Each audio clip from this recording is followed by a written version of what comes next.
பெருமானார் ஸல்லல்லாஹு அலைஹி வஸல்லம் அவர்கள் நமக்கு பொறுமையையும் சகிப்புத்தன்மையையும் வழிகாட்டி சென்றுள்ளார்கள். அதை பற்றி பேச வருகிறார் 9ஆம் வகுப்பு மாணவன் சந்தோஷ். தலைப்பு: நபிகள் நாயகம் ஸல்லல்லாஹு அலைஹி வஸல்லம் அவர்களின் காட்டிய பொறுமையும் சகிப்புத்தன்மையும்.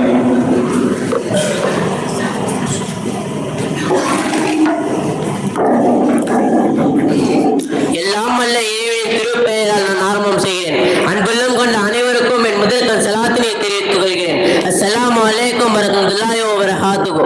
நான் இன்று இந்த மீலாத்தியாவில் பேச வைத்திருக்கும் தலைப்பு அண்ணல் நபி ஸல்லல்லாஹு அலைஹி வஸல்லம் அவர்களின் பொறுமையும் சகிப்புத்தன்மையும் என்பதாகும். இன்று அரிதாகி வரும் நற்பண்புகளில் யாவரும் எளிதாகி பெற முடியாத ஒன்றுதான் பொறுமை என்னும் நற்பண்பு. பொறுத்தார் பூமி ஆழ்வார், பொறுமை கடலிலும் பெருது போன்ற அறிவுரைகள் பொறுமையின் பெருமைகளை எடுத்து காட்டுவதாக அமைந்துள்ளன.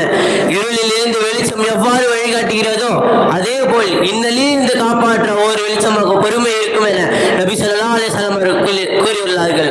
அல்லாஹ் சோதிக்கும் போது அதை பொறுத்து கொண்டால் அதுவே விசாலமான அருட்கொடை என்றும் அதை விட விசாலமான வேறு அருட்கொடை இல்லை என்றும் நபி ஸல்லல்லாஹு அலைஹி வஸல்லம் அவர்கள் கூறியுள்ளார்கள். அன்சாரிகளில் சிலர் அல்லாஹ்வின் தூதர் ஸல்லல்லாஹு அலைஹி வஸல்லம் அவர்களிடம் பசிக்கு உணவும் செலவுக்கு பணமும் கேட்டார்கள். நபி அவர்கள் கொடுத்தார்கள். மீண்டும் மீண்டும் கேட்ட போதும் நபி அவர்கள் கொடுத்து கொண்டே இருந்தார்கள்.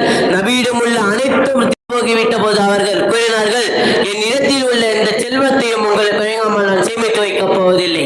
இருப்பினும் யார் சுய மரியாதையோடு நடந்து கொள்கிறாரோ அவரை அல்லாஹ் தன் மானத்துடன் வாழ செய்வான், அவரை தன் நிறைவு கொண்டவராக ஆக்குவான் என்றார்கள்.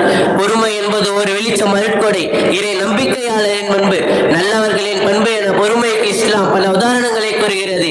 எனவே நாமும் பொறுமையை கடைபிடித்து அல்லாஹ்வின் பேரருளை பெறுவோம் என கூறி விடைபெறுகிறேன். நன்றி. அஸ்ஸலாம். பொறுமையையும் சகிப்புத்தன்மையும் பற்றி பேசிய மாணவர்கள் நன்றி.